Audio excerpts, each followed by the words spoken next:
Recently, Piers, who has been a long-time anti-vegan, sat down and spoke with Orla Coghlan, who recently participated in a protest in relation to animal agriculture and climate change, and I think the conversation leads to some interesting talking points.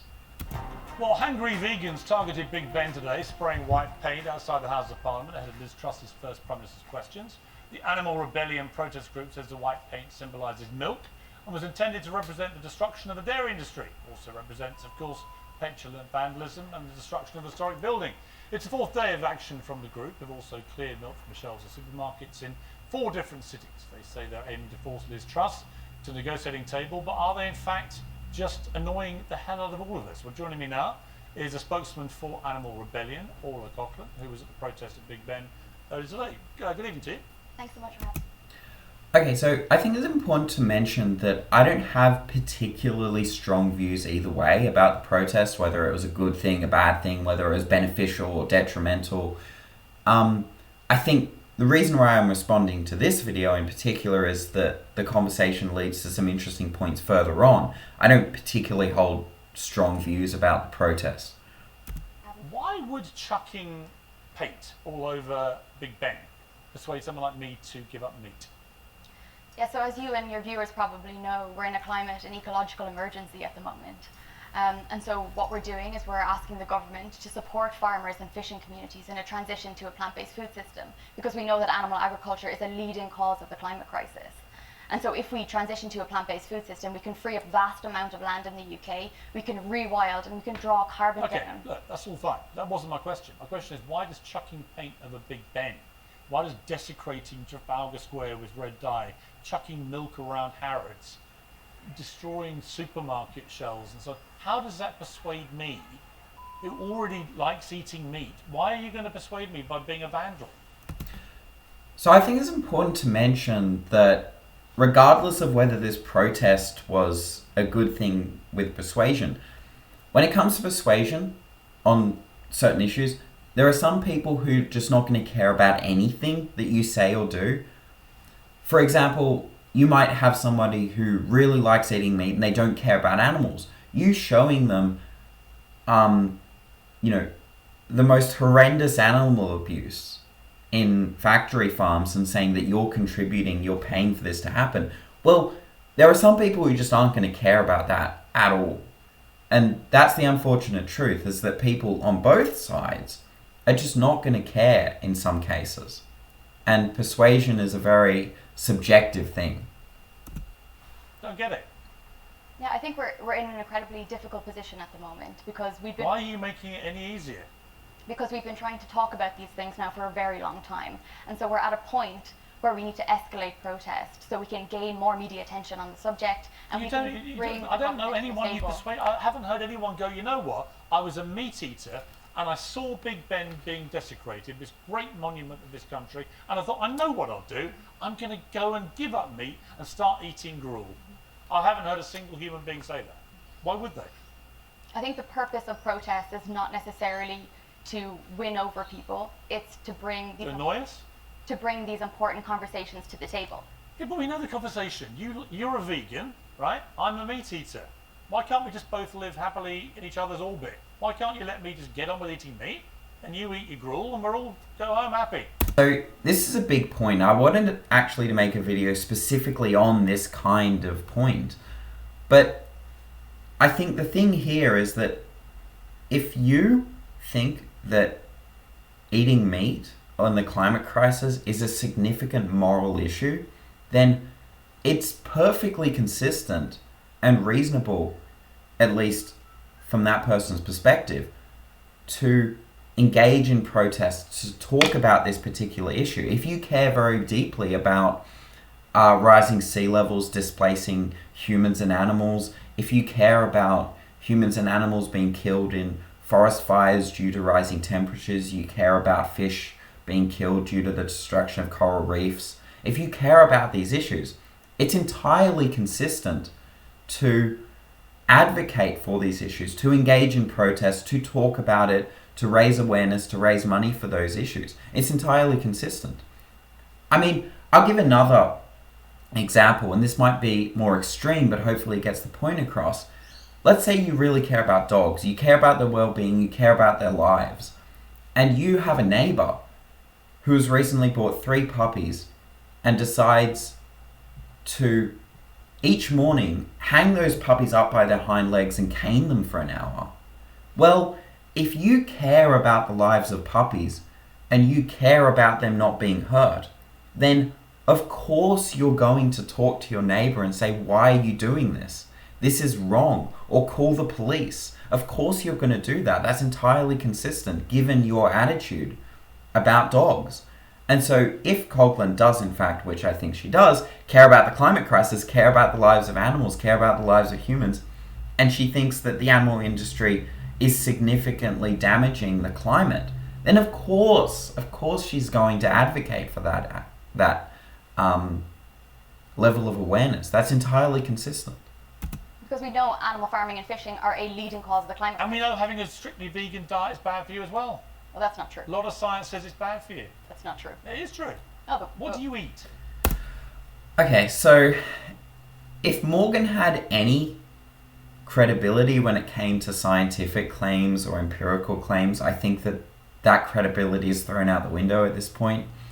I mean, this claim is just obviously false. The American Dietetic Association ages ago has said that a vegan and vegetarian diet is healthy and adequate for all stages of life. There might be 1 or 2 outliers, medical professionals who say that veganism is unhealthy, but the vast majority say, quite frankly, the opposite.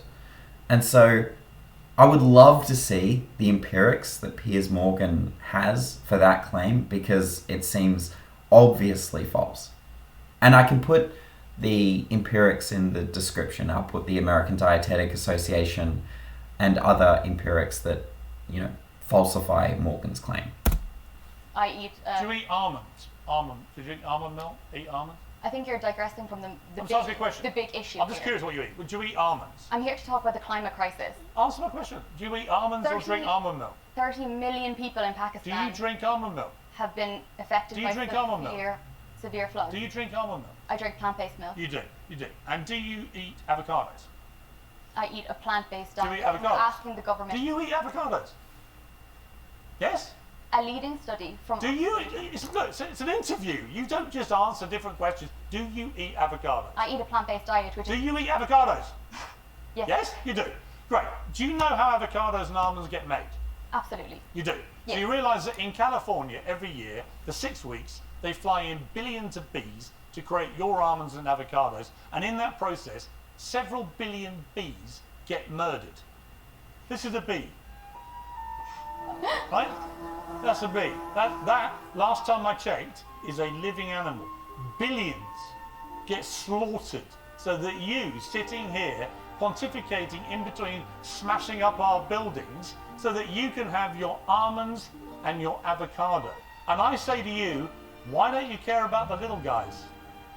Can I say that It's total hypocrisy, isn't it? Yeah. So this has to be one of the strangest claims that Morgan makes in the entire video. I don't understand why he thinks that Coghlan is being a hypocrite here at all. She hasn't espoused any normative ethical theory. So I don't understand what the hypocrisy is. All she's said so far is that the animal agriculture industry contributes negatively to the climate crisis. That's all she said. And so I don't understand what the hypocrisy is. And even if she said, okay, well, killing animals for a burger is immoral, that doesn't necessitate that therefore she thinks that, the avocado or the almond industry is necessarily immoral if it unintentionally causes the death of some animals. That doesn't necessarily mean that she's being a hypocrite. I'll give an example. I mean, let's say you're a virtue ethicist and you think that it's immoral to shoot a dog in the face for a hamburger, but you don't necessarily think it's immoral to allow the unintentional death of some insects in the production of bread. That's entirely consistent. And there are severe reductios on the idea that the only thing we should care about is the amount of death or the amount of suffering or something like that. I'll give an example, and this is a famous example by Philippa Foot, who espoused, a modern philosopher who espoused virtue ethics. And she gave this example of a hospital. And in this hospital, there are 5 people and they're dying. One person has a liver problem and it's going to kill them. One person has a kidney problem that's going to kill them. One person has a brain problem that's going to kill them, etc. And they're going to die unless they get a transplant, right? And then one healthy person walks into the hospital and the doctors go, hang on a minute, we can kill this one healthy person and give their brain to the first person, give their kidney to the first person, and so on. And we can save these 5 people by just killing this one innocent, healthy person. But we can save these 5 people. And Philippa Foot argues, for a variety of reasons, which I'm not going to get into now, that it's immoral to kill that one innocent person, even if it is to save the lives of 5 other people. And so, if you hold some view like that, a virtue ethicist view, then it's entirely consistent to be against the killing of, say, cows, pigs, dogs, cats for eating them. You're against shooting them in the face to eat them, but you say it's not necessarily immoral to cause the unintentional death of some insects in the production of vegan food. That's an entirely consistent moral perspective, and there's no hypocrisy there. She may also be a particularist. She may be a rule utilitarian. She may be a deontologist. She may be a threshold deontologist. So I don't understand why he's calling her a hypocrite. Another thing I wanted to mention is that even if it is the case that I grant this very act utilitarian moral framework, and I grant Piers Morgan's empirics that billions of bees are killed in the production of Californian avocados, which, you know, given that he's made some very dubious empirical claims about scientists saying that vegan diets are unhealthy just a minute ago, I'm very hesitant to grant. But I'll just grant it for the sake of argument. Well, it's still unclear that a vegan diet, granting those empirics, does cause more death, or even the same amount of death, than an animal-based diet. I mean, the amount of fish killed each year are so vast, it's measured in tons. And if you look at the empirics, the amount of animals that are killed in the production of milk, beef, chicken, eggs, far outweigh the amount of crop deaths and harvest deaths in the production of vegetables, grains, and fruits.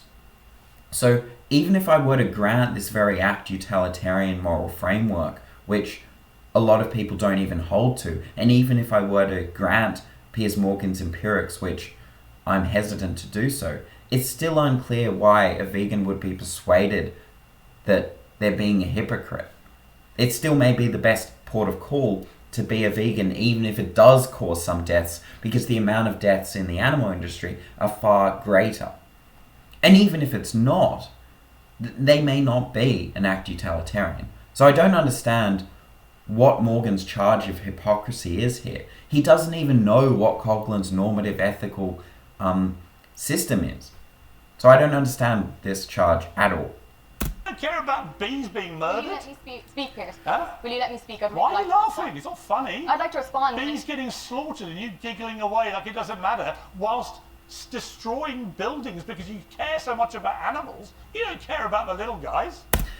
Again, Coghlan hasn't said that she doesn't care about bees. She's never said anything like that. She may care very deeply about bees, but nevertheless thinks that, you know, the unintentional killing of bees in the production of avocados is better than shooting a cow in the face. Again, we can go back to the hospital analogy, and someone says, no, I don't think it's morally acceptable to shoot an innocent person to save the lives of 5 other people. I don't think that's morally acceptable, right? But that doesn't mean that therefore they don't care about these 5 people who are dying. They may care very greatly about the 5 people. They may, you know, want to save their lives and do so if they could in a snap of a finger. But they don't think that killing an innocent person to save them is morally acceptable. It doesn't mean they don't care about those people. Coghlan, it doesn't necessitate that she doesn't care about bees, even if she, buys avocados, which then in turn cause the death of some bees. It doesn't follow that therefore she doesn't care about bees. Do you? I'm laughing because I'd like to answer your question. I've been brought on the show to answer your question, so I'd really appreciate being. You're never going to persuade me because I think you're a hypocrite. Some people aren't going to be persuaded, and I don't understand, how is she a hypocrite? A lot of vegans I've met. You can all be as hangry as you like and not have meat. I don't believe in the science of a strictly vegan diet.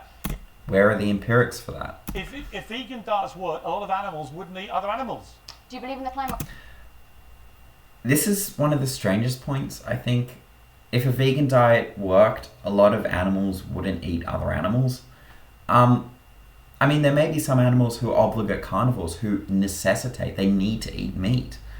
But there are a lot of animals who don't eat meat. Like kangaroos are vegan, cows are vegan, gorillas eat very little animal products at all. I think they might eat a few insects and that's it. They eat mostly vegetation. But even if I grant him, and again I'm being charitable, that every single animal in the wild eats meat, is a carnivore, that doesn't mean that it's morally acceptable for us to be carnivores. What if every single animal in the wild decided to kill and eat their firstborn child? Every single animal in the wild did that. Does that mean that it's therefore okay for us to kill and eat our firstborn child? Immoral things happen all the time in nature. Cannibalism, rape, murder.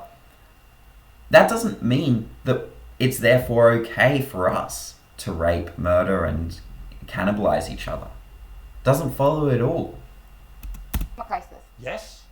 Well, the animal agriculture, farming and fishing is a leading cause of the climate crisis. You know what's also a leading cause of climate crisis?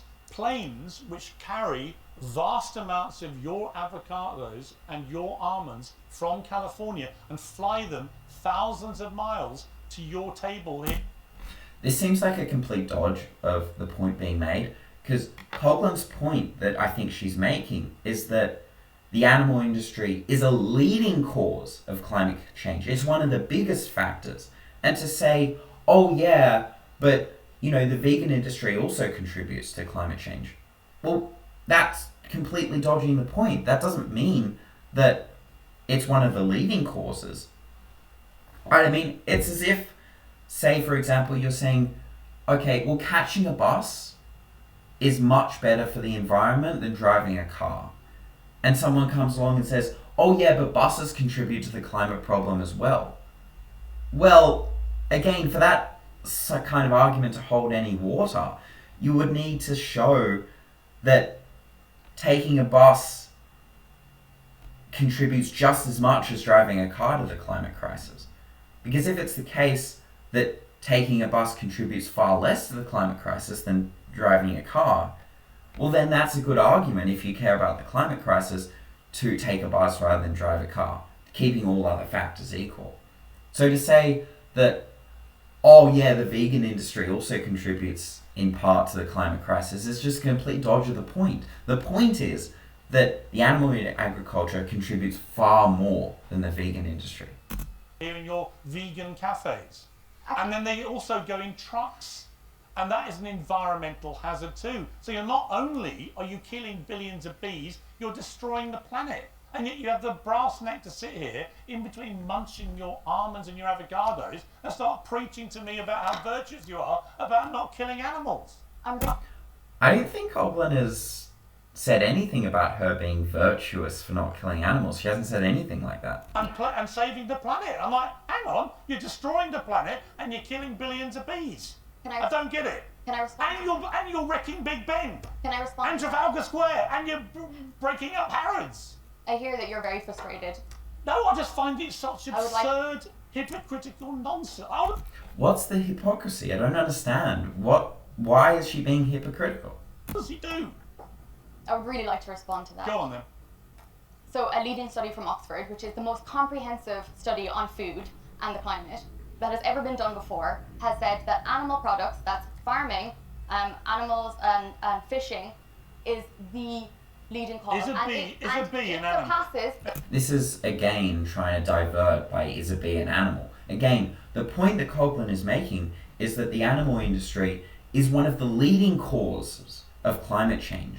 And if you care about climate change, which Piers Morgan just said he did earlier in the interview, if you care about climate change and you want to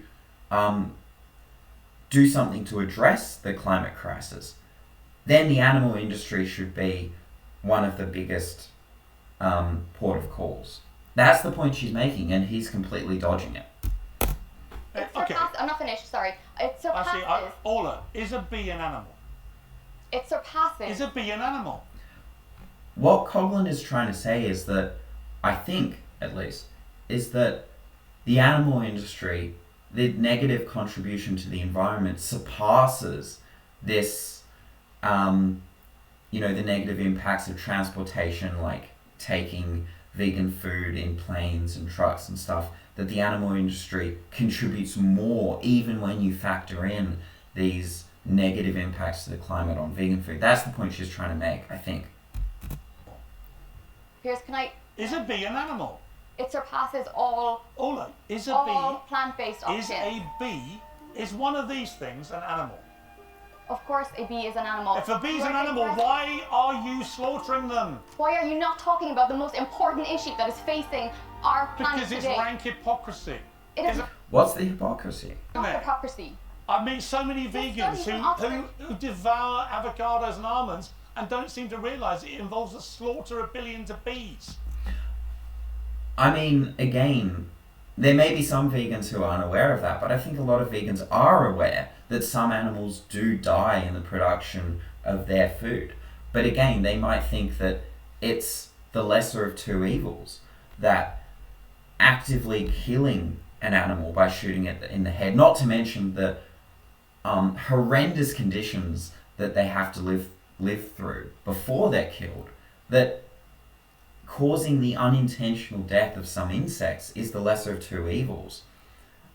They also might think that there's less deaths in total in buying vegan food as opposed to non-vegan food. So I don't understand what the hypocrisy is here. Again, it's very confusing to me. Both almonds and avocados are less damaging to the planet. Oh, they're less damaging. Again, she seems to confirm what I think she was trying to say, is that the impact on the climate, that the almond and avocado industry impacts the climate far less than the animal industry. Damaging. And what about how they get flown here from California? What about how they get trucked across Europe? That study in Oxford, that is exactly what it is about. No, anyway, look, I'm starving. So again, he starts over-talking her again, doesn't let her finish the point that even when you factor in the environmental concerns when it comes to vegan food, it's still less damaging the animal industry. And she was trying to quote actually some empirics, a study from Oxford. She wasn't able to finish. So, I mean, then he just decides to eat a Big Mac in front of her. But it's mostly just over-talking, ad hominems, two quoques. And yeah, so I don't think...